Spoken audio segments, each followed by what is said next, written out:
comfortable. There's waters in the back, cold waters and programs. If you didn't get one, raise your hand. I want to thank everybody for coming out tonight. Thank you each and every one of you for being here. So, the elephant in the sanctuary.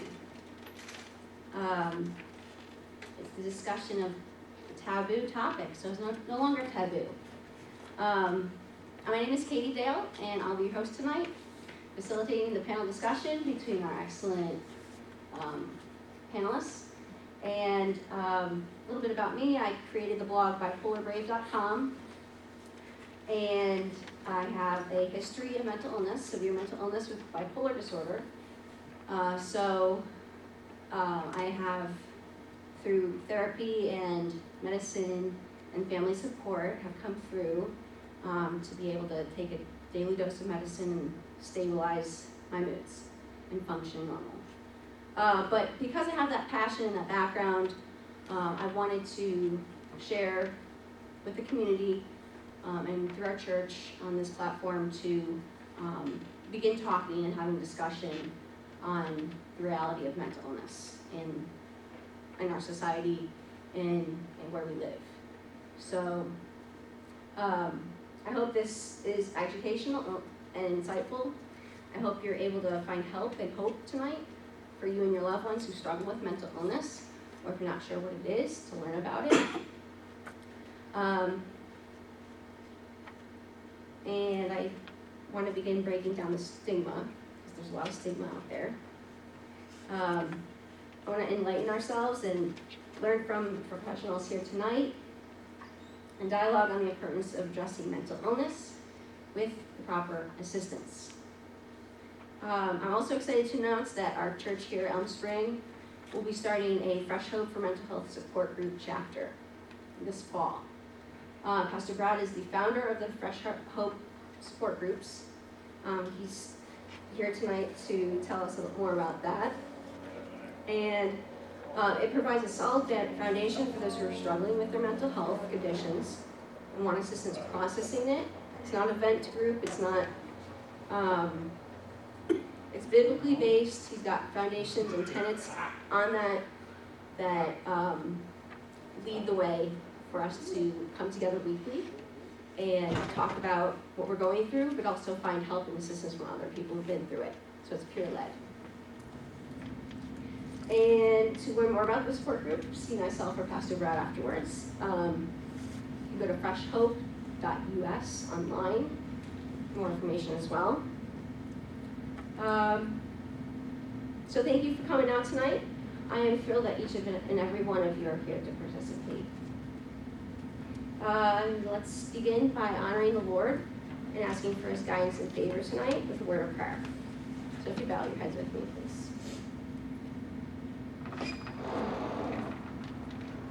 Good Father, we thank you for bringing us here tonight.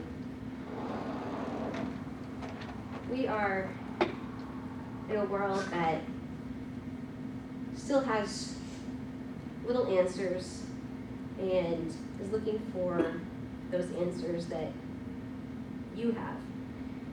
And Father, we ask that with your guidance tonight, we would begin to knock on those doors and seek for those answers and be led by your Holy Spirit into that truth. We ask your protection and guidance through this discussion and wisdom from our professionals, and that you would just create a environment and a sense of peace here and hope. We thank you that we can do this in this great country and talk about openly our faith and mental health. We pray for those who weren't here tonight, who will be watching it later, and if they have any questions, they will be answered. And we ask that this glorify you. In your Son Jesus' name we pray. Amen. So, I want to introduce and have the panelists introduce themselves briefly, a little bit about their backgrounds, and who they are, their role in the industry, in the mental health industry, or their pastoral ministry, and how they came out here tonight. So, Pastor Brad, would you mind grabbing that mic and leading us off? Sure. Test. There we go. Yes, I'll talk anytime you want me to. And could we take an offering now? My name is Brad Hates, and I've been a Lutheran pastor for 35 years. And I was diagnosed 25 years ago as having bipolar disorder. And it runs in our family. And I had a major meltdown. I was pastoring the 13th fastest growing church in the United States or North America at that time. And so 7 years after that, I had a relapse, getting some medicine mixed up. And then I realized I didn't really know enough about my own mental health issue. I was kind of taking after my father, just take the medicine, move on. And instead, I went to some support groups that really made me actually worse. And because everybody was just sitting around talking about how awful it was, and I was trying to figure out how to live well in spite of it. And so some years after that, my psychiatrist said, I'll help you start a group that you want to go to if you need support. And I said, yep.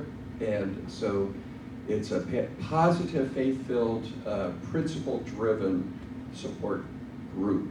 And we basically empower people to live well in spite of their mental health challenge. And it puts the loved ones and those with a diagnosis together. And I'll have the chance to say more. Anyway, so I'm really glad to be here. The best job I've got right now is being a grandpa, so. That is fun. I'm not ready to be a grandma yet, so I'm still a mom. My name's Stephanie Fiddler, and I'm a licensed psychologist. I've been in practice for approximately 25 years, and yes, I started very, very young. And I grew up a preacher's kid. I'm a PK, so I'm very familiar with the inner workings and outer workings of the church. My dad was the minister at Oak Grove First Baptist for many years, and it was a stigma at that time that you never heard about mental health in the 80s and the 90s and the early 2000s. And it may be me trying to be positive, but I really think that's improving. So I'm excited to be here and be part of this tonight, because it has to improve, because it is present. We all struggle, and we all struggle to different degrees and in different ways. So I'm a mom of two. I have one that's married, and I have one that's a junior in high school, and I have a husband I'm raising also that takes most of my time. And I work part-time in my private practice in Independence, Missouri, and part-time in Warrensburg. But my true passion, I've lately been able to bring to fruition through God's help and His blessings, and that is a nonprofit youth center in Oak Grove, Missouri, and it's called The Den. And our whole purpose there is to bring kids in, identify kids with special needs as far as whether it might be mental health needs or just food, clothing, those kind of things. So I'm getting to live my passion of just really being with kids and helping kids. And then in my practice, most of my work that I am doing right now is with women, and I'm also very passionate about that. So I get to live the best of both worlds right now, including the huge blessing of working in a place that is outwardly well known as Christian. So I can use my faith and integrate that into my practice, and I can't imagine not being able to do so. And I get to do that about 90% of the time, I would say. So that's the basics. If you want entertainment, you can ask more. I could have a reality show. I'm going to let you hold on to that. Okay. My name is Robin Dale, and I get to pastor the greatest church in Missouri, whose building you happen to be sitting in right now. And I'm married to that lovely lady back there in the black church, Susan. We've been married for 37 years, and we have 2 sons and 2 daughters, one of each being an in-law, but I just don't pray about them that way. You know, they're your sons and your daughters. Katie is one of our daughters. She's a tremendous blessing. Christopher is her husband. And our other two children are not here tonight, so I'm ratting them out. We've been here for 12, going on 13 years, and we love being here. I think that I'm probably the least qualified to sit up here on the podium. It may be a token position because I'm the pastor of the church. And you went, father-in-law. Yeah, but I'm glad to be here. Yeah, I did a lot of counseling. Richard? Yes, sir. Flip that button. My name is Steve Mulford. I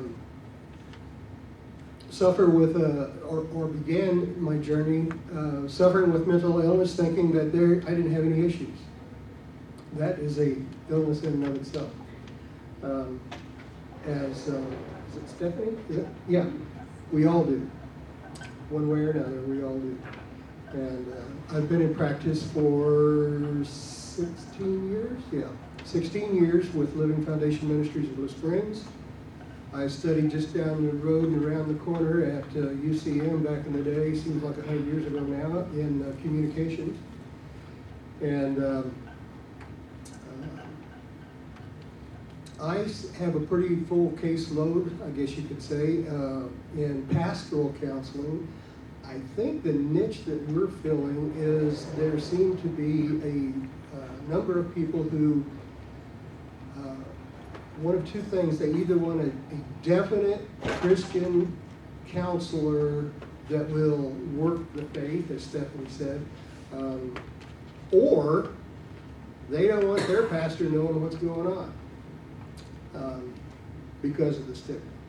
So, and other things, so we're kind of fly low on the radar, but it's very rewarding to be able to pray with people, to be able to share the gospel from time to time with people and help them get, as I call it, get all their spiritual ducks in a row to have a more abundant life, as Jesus said.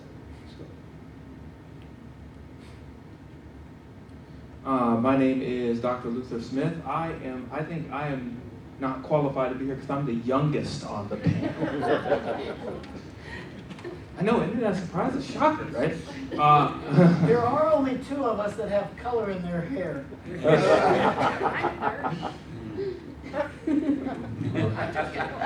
Okay, I know. You're 30, I'm like 15. Yeah.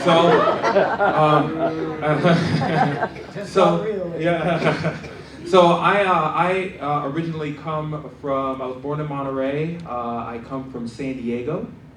I have a master's in counseling psychology and a doctorate in psychology, and I am the department chair of the biblical counseling department at Calvary University. I teach students essentially to counsel and to be what I would call biblical clinicians. And my specialty is in anxiety disorders and depressive disorders, so OCD, hoarding, borderline personality disorder, PTSD, all of that stuff. That's kind of my wheelhouse. That's what I like to do. So, well, I guess so. That's where I come from. I've been married for about 16 years with my lovely wife, whose name is Tanya, and I have a daughter who is 11, who is going on about 32, whose name is Wisdom. So, yeah. So, yeah, I'm very grateful to be here, as a matter of fact. So thank you very much. Hi, I'm Steve Owens, and I'm a hometown guy. I'm a member here at Elm Spring, also a deacon. Happy to be part of this event. I'm also a licensed counselor in Missouri.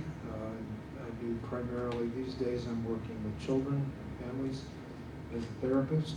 In the past, I've been a full-time addictions counselor with another agency. So I've been doing this since late 80s, something like that. It seems like forever, but anyway, it's an enjoyable profession.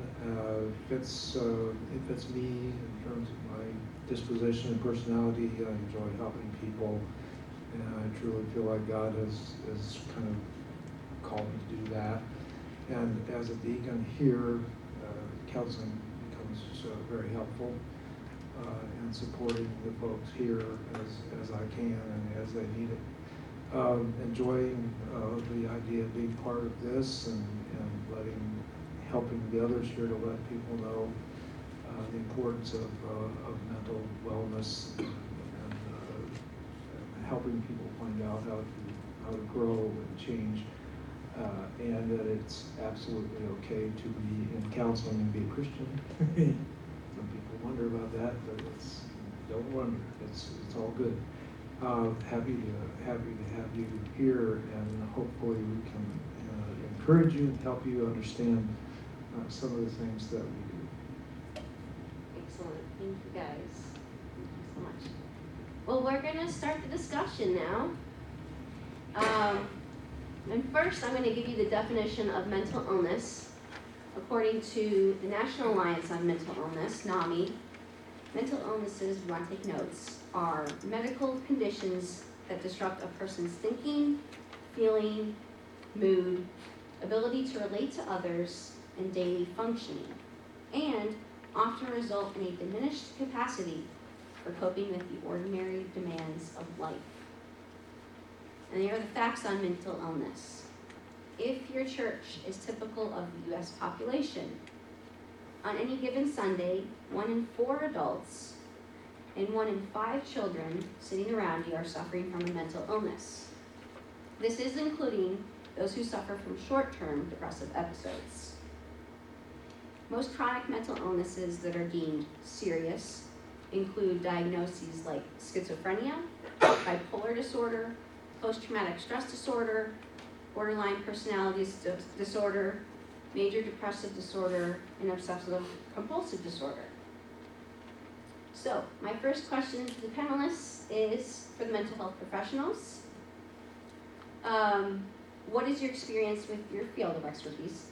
As in, how do you introduce the process of treatment to those with mental illness? So, how does one come about into a practice? Or how do they know enough to come to see a doctor or a counselor?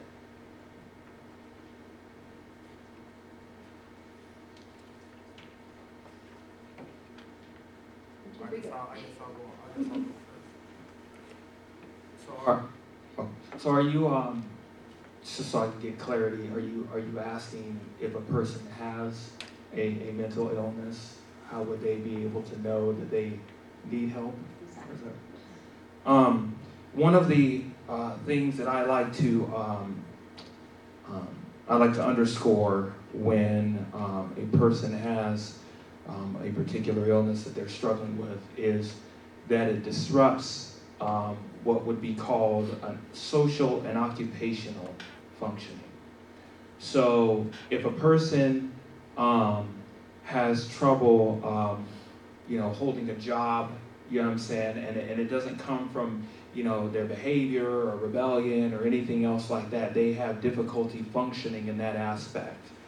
Or they have difficulty connecting with people on a deeper level. They want to, they desire that, but there's something that is inhibiting them and keeping them or preventing them from doing so.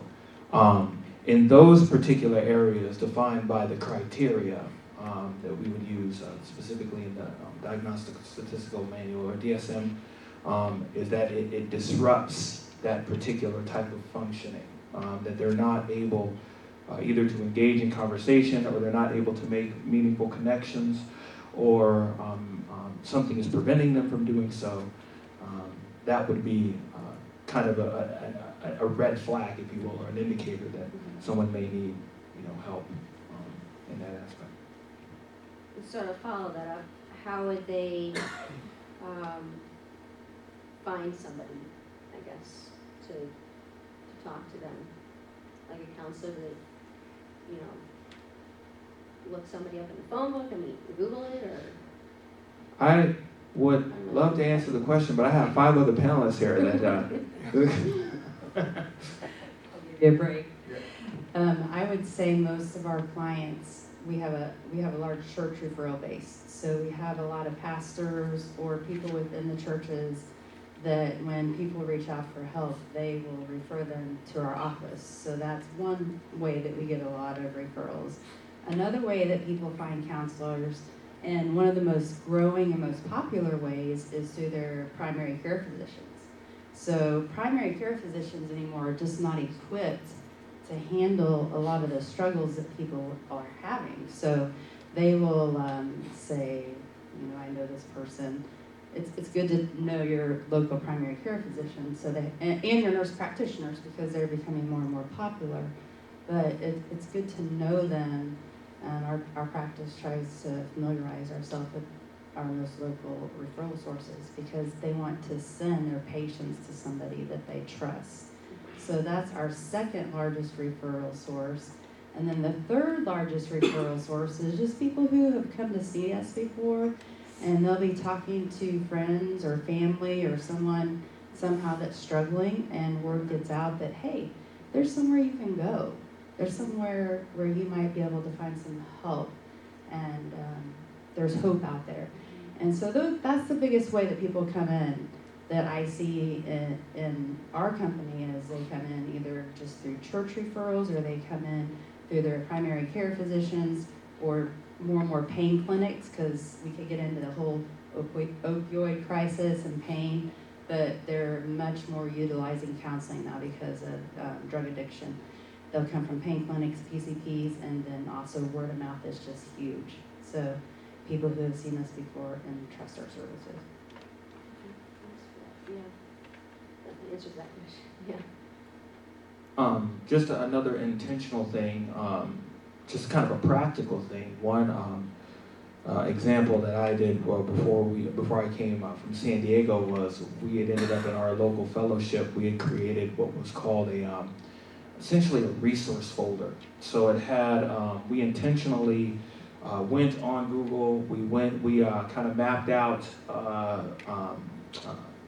the phone books, if you will, and we looked at our area, probably about a 10 to 15 mile radius, somewhere around there, and we actually had a listing of not just food banks and things like that, but counselors, mental health practitioners, clinics, free clinics in the area, things like that. And so if people were ever wanted a particular resource or a particular doctor or something like that, or counselor, they would be able to look in that folder without judgment.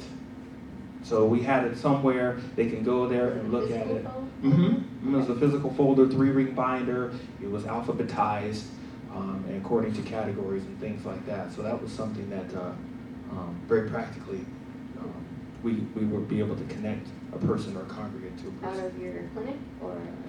No, I'm talking about a congregation itself was able to connect church? to a mental Okay. health professional or practitioner or a clinic Good. or something like that. Yeah, So. resources in the community like that. Okay. I want to add just real quick, an excellent resource, I can't, sure. An excellent resource for everybody, just to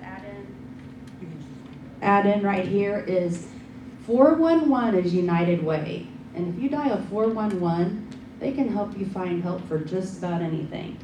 And it's for everyone. It's a free service. So whether somebody can't pay bills, or whether somebody needs a shelter to go to, or whether somebody needs a counselor, all kinds of United Way services. I just wanted to mention that because it's not very well known, but it's like call and ask a question and they can almost answer it like a dictionary or something. So 411 is an amazing resource if you have questions on how to, or even how to find groups, how to help people.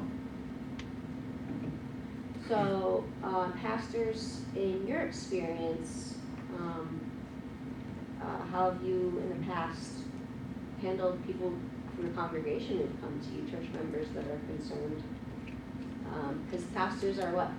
First, We're really the they're on first front line there, responders. first responders. In fact, Monday night, a woman showed up at our office and crying and couldn't even talk. And the FBI had been at their house earlier that day and confiscated all the computers. So you can well guess what kind of situation she was facing. And then I had to go and meet with the husband was at home with a gun. And I was the first responder. Now, he didn't necessarily have the gun out, but there was a gun in the house, I should say. And so it's stuff like that we pastors are faced with. And I don't know, I just got to having so many of them, it becomes almost second nature. But when you're faced with those kinds of things, you know that you're dealing with something. You're dealing with addiction or mental illness or something. But there's a lot more common things that go on in the church where somebody that's normally, a talkative person or whatever, all of a sudden, either they're really talking a lot or they're not making sense, or more than that, for men, where they just get angry. They're just mad. And for instance, that's how depression shows up for men. So there's a lot of, and there's people that, you say as a pastor to yourself, dear God, please never allow him to be an elder. Or make sure that lady is never, because they're known as a stinker. They're hard to deal with, et cetera, et cetera. They're troublemakers. Everywhere they go, there's problems. And sometimes those are personality disorders. Sometimes people, or it's trauma. There's a lot of people who have trauma that their pain is dealing with them instead of them having dealt with their pain. And you find a lot of Christians want to sugarcoat pain by saying it's okay, God will be good, and just sugarcoat it, quickly coat it up, and then not deal with the pain. Well, I always tell the guys in jail that I teach, if you don't deal with your pain deals with you. If you don't deal with your trauma will deal with you. And you can memorize, I don't care how many Bible passages you memorize, your brain filter system is on high alert, and faith comes by hearing, it comes by a function of your brain. And I always say, your mind is what your brain does. And if your brain isn't functioning properly or has a lot of stuff in the filtering system, it's going to be problematic. So I really believe pastors are really on the front line and probably know way too little about what it looks like. Only 3% report that they actually are prepared to even address the issue when it shows up. And yet more people first go to their clergy than go to their physician, nurses, therapists, psychologists, psychiatrists, and any other kind of clinician all combined. So clergy see it first. Thank you for that information. Except I would say that unfortunately, people are even loath to go to their pastor or their priest because of the stigma that we have of thinking that I don't want someone that I know so well think less of me. So developing, of course, a humble attitude as a spiritual leader is so important, and helping people understand that we're all broken in some way or another. But yeah, definitely you have it better than I do, because you have the personal experience of having to go through dealing with a mental illness yourself in such a way that you can really relate. But then you also have the clinical knowledge of being able, and most pastors are not like you. Most pastors are more like me. We may be well educated in divinity and in pastoral leadership, but we're not, that's not something that's focused on when it comes to getting your degree at seminary. They don't really spend much time helping prepare you for how are you going to deal with people that are struggling with anxiety disorders, mental illness of different kinds. And lo and behold, you wake up to it really quickly as a pastor. You have to, and then if you're wise, you educate yourself.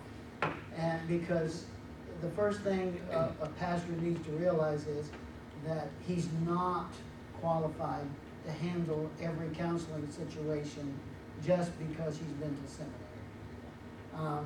And even though I have great confidence in the Word of God and in the presence of God to give people wise advice, I need to be wise enough to recognize when there's an issue that's not just an undisciplined spirit that the person has. Maybe they've never learned self-discipline.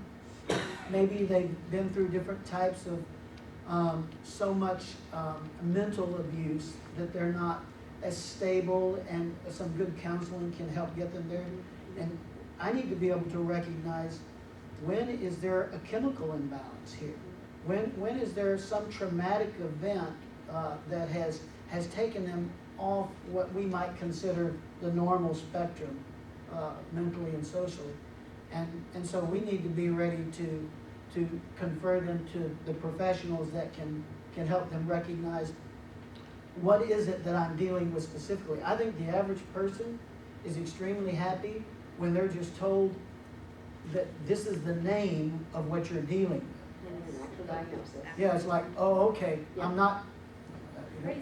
I was gonna say that. I'm not crazy, but, I could use it. I've heard it many times. but, and so they need to be able to be referred to someone like that can then, especially if there are, and don't get me wrong, I'm not a medication pusher. But if somebody has chemical imbalances, all the good counsel is not going to straighten out that imbalance. Part of what They need professionals that can help them with that. Part of what you're talking about is the problem in Christianity itself is the fact that we all believe, contrary to what science teaches us, that we all choose our behaviors. And what we've done is not understood theologically and from a biblical perspective what the brain really is. And the brain is no more spiritual than your large intestine, and if I knew you better, we'd go to other areas of your body, but it's just no more spiritual. The mind is what verges between the spiritual and the physical. And so there are literally, there's no theology for the fact that emotions and feelings and things like that are based on chemistry, on an electrical current system in the brain. And when that's messed up, you're not going to be in your right mind. And what irritates me is I've been part of a national discussion in Washington, D.C. twice now, and the part of the problem is a lot of clergy want to always address behavior as choices, and it's more complex than that. And so... Which we're going to get to. Yep. We're rolling around here, Okay. just on the outline, we'll be just getting to that actually, so thank you for that. Thank you, Pastor Robin and Stephanie and Dr. Smith. And Steve, would you either see if you had anything to mention on that before we go on to the next portion? So I kind of have a foot in both of these circles, mental health professional and a pastor. I consider it one of the most important things I do is to evaluate the person that comes to me for help, to determine if I'm a good fit for them, or should I refer them to someone else, to see, is this a medical thing, or is this a spiritual thing? If it is a medical thing, can we get some assistance from, say, a primary care physician, and in conjunction with counseling? So consider that to be very, very important. Good point, there's spiritual and there's medical. How do we differentiate between the two is key too. Self-education, I don't know who mentioned it, but self-education is a big, big deal. Great. Do you want to have anything? Yeah, sure. So we're talking about, we kind of went the gamut there.